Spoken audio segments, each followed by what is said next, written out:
ರೈತ ದೇವರಗಳ ಮಠ ನಿರ್ಮಾಣಕ್ಕೆ ಮುಂದಾದ ಟ್ರಸ್ಟ್ ಅಧ್ಯಕ್ಷ ಶಿವಾನಂದ ಮೆಕ್ಕಳಕಿ. ಬೆಳಗಾವಿ ಜಿಲ್ಲೆಯ ರಾಯಬಾಗ ತಾಲೂಕಿನ ಹಾರುಗೇರಿ ಪಟ್ಟಣದಲ್ಲಿ ರೈತ ದೇವರಗಳ ಶ್ರೀ ಮಠವನ್ನು ನಿರ್ಮಾಣ ಮಾಡುವುದಾಗಿ ಟ್ರಸ್ಟ್ ಅಧ್ಯಕ್ಷರಾದ ಶಿವಾನಂದ ಮೆಕ್ಕಳಕಿ ತಿಳಿಸಿದರು. ಹಾರುಗೇರಿ ಪಟ್ಟಣದಲ್ಲಿ ವಾಸವಾಗಿರುವ ಪರಮಪೂಜ್ಯ ಶಶಿಕಾಂತ ಗುರೂಜಿ ಅವರ ನಿವಾಸದಲ್ಲಿ ಕರೆಯಲಾಗಿದ್ದ ಮಾಧ್ಯಮಗೋಷ್ಠಿಯಲ್ಲಿ ಮಾತನಾಡಿದ ಅವರು, ರೈತರ ಶ್ರೇಯೋಭಿವೃದ್ಧಿಗಾಗಿ ನಿರಂತರ ಹೋರಾಟ ನಡೆಸುತ್ತಿರುವ ಗುರೂಜಿಗಳಿಗೆ ಗೌರವ ಸೂಚಕವಾದ ಜ್ಞಾನ ಮಂದಿರವನ್ನು ನಿರ್ಮಿಸಲಾಗುವುದು ಎಂದು ಹೇಳಿದರು. ಪರಮಪೂಜ್ಯ ಶ್ರೀ ಶಶಿಕಾಂತ್ ಗುರೂಜಿ ಜ್ಞಾನ ಯೋಗಾಶ್ರಮ ಹಾಗೂ ಸಾವಯವ ಕೃಷಿ ಉತ್ತೇಜನ ಕೇಂದ್ರ ಅಥಣಿ ಟ್ರಸ್ಟ್ ವತಿಯಿಂದ ಪಿರಾಮಿಡ್ ಆಕಾರದ ಧ್ಯಾನ ಮಂದಿರವನ್ನು ನಿರ್ಮಿಸಲಾಗುತ್ತದೆ.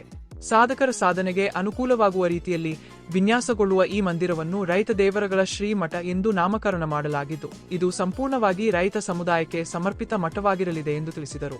ಮಠದ ನಿರ್ಮಾಣವು ಎಲ್ಲರಿಗೂ ಅನುಕೂಲವಾಗುವಂತೆ ರೂಪುಗೊಳ್ಳಲಿದ್ದು, ರೈತರ ಆತ್ಮಬಲ ಹೆಚ್ಚಿಸುವ ಕೇಂದ್ರವಾಗಿರಲಿದೆ ಎಂದು ಅಧ್ಯಕ್ಷರು ವಿಶ್ವಾಸ ವ್ಯಕ್ತಪಡಿಸಿದರು. ಈ ಸಂದರ್ಭದಲ್ಲಿ ಉಪಾಧ್ಯಕ್ಷ ಕೃಷ್ಣ ನಾಯಕ್, ಶಿವಬಸು ಕಾಪ್ಸಿ, ಶಿವಾನಂದ ಬಡಿಗೇರ್, ಭೀಮಪ್ಪ ಸರಶೆಟ್ಟಿ, ಸುನಿಲ್ ಪೋತದಾರ, ನಿತೀನ್ ಮ್ಯಾಗೇರಿ ಸೇರಿದಂತೆ ಸದಸ್ಯರು, ರೈತ ಮುಖಂಡರು, ರೈತರ ಅಭಿಮಾನಿಗಳು ಹಾಗೂ ರೈತ ಸಂಘದ ಪದಾಧಿಕಾರಿಗಳು ಉಪಸ್ಥಿತರಿದ್ದರು. ವರದಿ ಹನುಮಂತ ಸನ್ನಕ್ಕಿನವರ, ನಮ್ಮ ಟೀಮ್ ಹಾರುಗೇರಿ. ನನ್ನ ಹೆಸರು ಶಿವಾನಂದ ಮೆಕ್ಕಳಕಿ, ಸಾಕಿನ ಮುಗುಳ್ಕೋಡು. ಇವತ್ತು ಪರಮ ಪೂಜ್ಯ ಶ್ರೀ ಶಶಿಕಾಂತ್ ಗುರೂಜಿ ಜ್ಞಾನ ಯೋಗಾಶ್ರಮ ಹಾಗೂ ಸಾವಯವ ಕೃಷಿ ಉತ್ತೇಜನ ಕೇಂದ್ರ ಅಥಣಿ ಈ ಒಂದು ಸಂಸ್ಥೆಯನ್ನ ಸ್ಥಾಪನೆ ಮಾಡಿ ಇದರ ಮುಖಾಂತರ ರೈತರ ಶ್ರೇಯೋಭಿವೃದ್ಧಿಯನ್ನ ಮಾಡಬೇಕಂತಕ್ಕಂಥ ಕನಸಿನೊಂದಿಗೆ ಈ ಒಂದು ಟ್ರಸ್ಟ್ ನಿರ್ಮಾಣ ಆಗಿದೆ. ಬಹಳ ಒಂದು ಸಂತೋಷದ ಸುದ್ದಿಯನ್ನ ಕನ್ನಡ ನಾಡಿನ ಜನತೆಗೆ ತಿಳಿಸಲಿಕ್ಕೆ ಬಹಳ ಸಂತೋಷ ಆಗ್ತಾ ಇದೆ. ತಮ್ಮೆಲ್ಲರಿಗೂ ಗೊತ್ತಿದ್ದ ಹಾಗೆ ಶ್ರೀ ಶಶಿಕಾಂತ್ ಗುರೂಜಿ ಅವರ ಹಾಗೂ ನಮ್ಮ ರೈತ ಸಂಘದ ರಾಜ್ಯಾಧ್ಯಕ್ಷರಾಗಿರ್ತಕ್ಕಂಥ ಚೂನಪ್ಪ ಪೂಜಾರಿ ಅವರ ನೇತೃತ್ವದಲ್ಲಿ ಏನು 2-3 ತಿಂಗಳ ಹಿಂದ ಗುರ್ಲಾಪುರ ಕ್ರಾಸ್ನಲ್ಲಿ ನಡೆದಿರ್ತಕ್ಕಂಥ ಕಬ್ಬು ಬೆಲೆಯ ಹೆಚ್ಚಳಕ್ಕಾಗಿ ಮಾಡಿದಂಥ ಹೋರಾಟ, ಅದರೊಂದಿಗೆ ಈ ಕನ್ನಡ ನಾಡಿನ ರೈತರ ಕಣ್ಣೀರನ್ನು ಒರೆಸ್ತಕ್ಕಂಥ ಶಾಶ್ವತವಾದಂಥ ಒಂದು ಸಂಸ್ಥೆ, ಒಂದು ಆಶ್ರಮ, ಒಂದು ಮಠ ನಿರ್ಮಾಣ ಆಗ್ಬೇಕಂತಕ್ಕಂಥ ಎಲ್ಲ ಒಂದು ಭಕ್ತರ ಮತ್ತು ರೈತರ ಆಸೆಯನ್ನ ನಾವು ಈಡೇರಿಸಲಿಕ್ಕೆ ಹೋಗ್ತಾ ಇದ್ದೀವಿ. ಈ ಒಂದು ವಿಚಾರವನ್ನ ಶಶಿಕಾಂತ್ ಗುರೂಜಿ ಅವರ ಮುಂದೆ ನಾವು ಪ್ರಸ್ತಾಪ ಮಾಡಿದಾಗ ಅವರು ಆಶ್ರಮ ಮಠಕ್ಕೆ ಅವ್ರ ಒಪ್ಪಿಗೆ ನೀಡಲಿಲ್ಲ. ಇಲ್ಲ, ಒಂದು ಆಶ್ರಮ, ಒಂದು ಮಠ ರೈತರ ಹಿಂದೆ ಇದ್ರ ಅದರಿಂದ ಯಾವತ್ತೂ ಕೂಡ ರೈತರಿಗೆ ಒಂದು ಗಟ್ಟಿಯಾದಂಥ ಧ್ವನಿ ಆಗ್ತದೆ ಅಂತಕ್ಕಂಥ ನಿರ್ಧಾರವನ್ನು ನಾವು ಅವ್ರಿಗೆ ತಿಳಿಸಿದ್ವಿ. ಆದರೂ ಕೂಡ ಅದನ್ನ ನೋಡೋಣ, ಯೋಚನೆ ಮಾಡೋಣ ಅಂತಕ್ಕಂಥ ಮಾತನ್ನು ಹೇಳ್ತಾ ಇದ್ರು.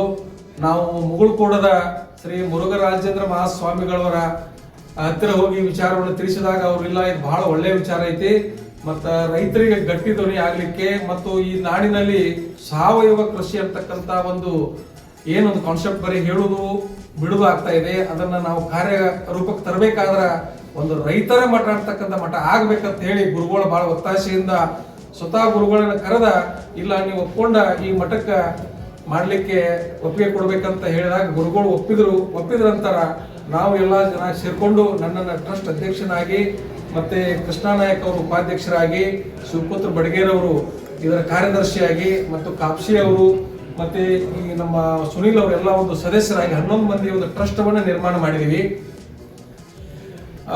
ಒಂದು ಬಹಳ ಒಂದು ಸಂತೋಷ ವಿಷಯ ಏನಪ್ಪಾ ಅಂತಂದ್ರ, ಈ ಸಂಸ್ಥೆ ಇಷ್ಟು ಪ್ರಾಮಾಣಿಕವಾಗಿ ಮತ್ತು ರೈತರ ಒಂದು ಅಭಿವೃದ್ಧಿಗೆ ಕಂಕಣಬದ್ಧವಾಗಿ ಯಾವತ್ತೂ ನಿಲ್ತದಂತಕ್ಕಂಥ ಮಾತನ್ನು ನಾನು ಬಹಳ ವಿಶ್ವಾಸದಿಂದ ಮತ್ತು ಬಹಳ ಪ್ರಾಮಾಣಿಕತೆಯಿಂದ ಹೇಳ್ತೀನಿ.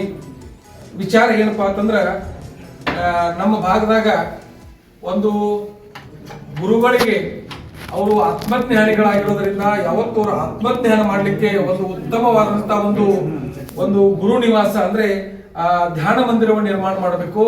ಅದರೊಂದಿಗೆ ಒಂದು ಉತ್ತಮವಾದಂತ ದೇಶದಲ್ಲಿ ಅತಿ ದೊಡ್ಡ ಪ್ರಮಾಣದ ಗೋಶಾಲೆಯನ್ನ ನಿರ್ಮಾಣ ಮಾಡಿ ನಮ್ಮ ಜಗತ್ತಿನ ಎಲ್ಲ ಜವಾರಿ ಇರ್ತಕ್ಕಂಥ ಎಲ್ಲ ಆಕಳಗಳನ್ನ ಆ ಒಂದು ಆಶ್ರಮದಲ್ಲಿ ಸಾಕಬೇಕು. ಅದರಿಂದ ಬಂದಂತ ಏನು ಒಂದು ಗೋ ಕೃಪಾಮೃತ ಆಗಿರ್ಬೋದು, ಮತ್ತೆ ಏನು ಸಾವಯವ ಕೃಷಿಗೆ ಬೇಕಾದ ಎಲ್ಲ ಉತ್ಪನ್ನಗಳನ್ನ ತಯಾರು ಮಾಡಿ ರೈತರಿಗೆ ಉಚಿತವಾಗಿ ಕೊಡ್ತಕ್ಕಂಥ ಕೆಲಸ ಆಗಬೇಕು. ಮತ್ತೆ ಮುಂದುವರೆದ ಈಗ ನಾವು ಬಹಳ ಕಡೆ ನೋಡ್ತೀವಿ, ವಿಧಾನಸೌಧ ನೋಡ್ತೀವಿ, ವಿಕಾಸ ಸೌಧ ನೋಡ್ತೀವಿ, ಉದ್ಯೋಗ ಸೌಧ, ಇದು ಎಲ್ಲಾ ಸೌಧಗಳು ನಿರ್ಮಾಣ ಆಗಿರೋದು ರೈತರಿಂದ. ಯಾರು ಕೂಡ ಇಲ್ಲಿ ತನಕ ರೈತ ಸೌಧ ಅಂತಕ್ಕಂಥ ಸೌಧ ನಿರ್ಮಾಣ ಮಾಡಿಲ್ಲ. ಈ ಒಂದು ಆಶ್ರಮ, ಈ ಒಂದು ಮಠ ರೈತರಿಗೆ ಒಂದು ಸೌಧವನ್ನು ಕಟ್ಟಬೇಕು. ಇವತ್ತು ನಾಡಿನ ಅತ್ಯುನ್ನತರು ಯಾವ ರೀತಿ ಆ ಒಂದು ವಿಧಾನಸೌಧದಲ್ಲಿ ಕೂತ್ಕೊಂಡು ಈ ನಾಡಿನ ಅಭಿವೃದ್ಧಿಗೆ ಚರ್ಚೆ ಮಾಡ್ತಾರಲ್ಲ, ಅದೇ ರೀತಿಯಾಗಿ ಈ ರೈತ ಸೌಧದಲ್ಲಿ ರೈತ ನಾಯಕರು, ರೈತ ಮುಖಂಡರು, ರೈತರು, ಗುರುಗಳು ಕೂಡಿ ರೈತರ ಅಭಿವೃದ್ಧಿ ಯಾವತ್ತೂ ಕೂಡ ಆಗ್ಬೇಕಂತಕ್ಕಂಥ ವಿಚಾರವನ್ನ ಚರ್ಚಿಸಲಿಕ್ಕಾಗಿರ್ಬೋದು. ಮತ್ತೆ ಅತಿ ಮುಖ್ಯವಾಗಿ ರೈತರಿಗೆ ಮಣ್ಣು ಮತ್ತು ನೀರನ್ನ ಪರೀಕ್ಷೆ ಮಾಡಿ ನಾವು ಉತ್ಪನ್ನಗಳನ್ನು ಬೆಳೆದ್ರೆ ಭೂಮಿಗೆ ಏನು ಬೇಕು, ಏನು ಹೆಚ್ಚಾಗಿದೆ, ಏನು ಕಡಿಮೆ ಆಗಿದೆ ಅಂತಕ್ಕಂಥ ವಿಚಾರ ತಿಳ್ಕೊಂಡು ನೀರು ಮತ್ತು ಮಣ್ಣನ್ನ ಈ ಮಠದಿಂದ ರೈತರಿಗೆ ಉಚಿತವಾಗಿ ಪರೀಕ್ಷೆ ಮಾಡಿ ಆ ವರದಿಯನ್ನು ಅವ್ರ ಮನೆಗೆ ಮುಡಿಸ್ತಕ್ಕಂಥ ಕನಸ ಈ ಒಂದು ಮಠ ಹಮ್ಮಿಕೊಂಡದ. ಮತ್ತು ಇನ್ನು ಸಾಕಷ್ಟು ಸ್ವಲ್ಪ ರೈತರು ಯಾವುದೇ ರೀತಿಯಾಗಿ ಕಷ್ಟದಲ್ಲಿರ್ಬೋದು ಅಥವಾ ಯಾವುದೇ ತೊಂದರೆಯಲ್ಲಿದ್ರೆ 24 ಗಂಟೆ ಮಠ ಅವರಿಗೆ ಯಾವತ್ತೂ ತೆರೆದ ಬಾಗಿಲಾಗಿರ್ತದ. ಅಂಥವ್ರು ಬಂದಿರ್ಲಿಕ್ಕೆ ಒಂದು ಅನಾಥಾಶ್ರಮ ಅನ್ಕೋಬಹುದು, ನಾವು ಅದಕ್ಕೆ ವೃದ್ಧಾಶ್ರಮ ಅನ್ಕೋಬಹುದು, ಅಂಥವ್ರಿಗೂ ಕೂಡ ಬಹಳ ನೆಮ್ಮದಿ ಜೀವನ ಕಳೀಲಿಕ್ಕೆ ಅಲ್ಲಿ ಅವಕಾಶವನ್ನ ಮಾಡಿಕೊಡ್ತಕ್ಕಂಥ ವಿಚಾರ ನಮ್ಮಲ್ಲಿದೆ. ಮತ್ತ ಈಗ ನಾವು ಈ ಒಂದು ವಿಚಾರ ಇಟ್ಕೊಂಡ ಎಲ್ಲಾ ರೈತರ ಕಡೆ ಹೋಗ್ಬೇಕಂತ ವಿಚಾರ ಮಾಡಿದಾಗ ನಾವು ಕೇಳ್ತಕ್ಕಂಥ ದೇಣಿಗೆ ರೈತರಿಗೆ ಬಹಳ ಭಾರನೂ ಕೂಡ ಆಗಿರಬಹುದು ಅಂತಕ್ಕಂಥ ವಿಚಾರ ಇಟ್ಕೊಂಡ ಬರೀ ನಾವು ಒಂದು ಮನೆಯಿಂದ 1008 ರೂಪಾಯಿ ನಿರೀಕ್ಷೆ ಮಾಡ್ತಾ ಇದೀವಿ. ಕಬ್ಬು ಬೆಳೆಗಾರರು ಒಂದು ಮನೆಯಿಂದ 1008 ರೂಪಾಯಿಗಳನ್ನು ಕೊಟ್ರ ಇಂತಹ ಬೃಹದಾಕಾರವಾದಂತಹ ಒಂದು ರೈತ ಸೌಧವನ್ನು ನಿರ್ಮಾಣ ಮಾಡಬೇಕು. ಅದರಿಂದ ರೈತರಿಗೆ ಒಂದು ಗಟ್ಟಿಯಾಗಿ ಧ್ವನಿ ಆಗಬೇಕು. ಈ ಇಡೀ ಬಾಗಲಕೋಟ್, ಬೆಳಗಾವ್, ಧಾರವಾಡ, ಹಾವೇರಿ ಏನು ಈ ಭಾಗದಾಗಿರ್ತಕ್ಕಂಥ ರಾಯಚೂರು, ಬಳ್ಳಾರಿ ಎಲ್ಲಾ ರೈತರಿಗೆ ಬಹಳ ಗಟ್ಟಿ ಧ್ವನಿ. ಯಾವಾಗ ಏನಾಗ್ತಾ ಇದೆ ರೈತರಿಗೆ ಅಂದ್ರೆ ಸಡನ್ ಆಗಿ ಒಂದು ರೇಟ್ ಇರುತ್ತಾ, ಆ ರೇಟ್ ನಿರೀಕ್ಷೆ ಮಾಡ್ಕೊಂಡು ಬೆಳೆ ಬೆಳೆದಿರ್ತಾರ. ಸಡನ್ ಆಗಿ ರೈತನ ಬೆಳೆಗೆ ರೇಟ್ ಡೌನ್ ಆದಾಗ ರೈತರಿಗೆ ಕೇಳಕ್ ಯಾರು ಧ್ವನಿ ಇಲ್ಲ, ಏನೋ ಹೋರಾಟ ಮಾಡ್ತಾರ, ಕೇಳ್ತಾರ ಅಂತಕ್ಕಂಥ ಕಲ್ಪನೆ ಬಂದಿದೆ. ಹಂಗಾಗಬಾರದು.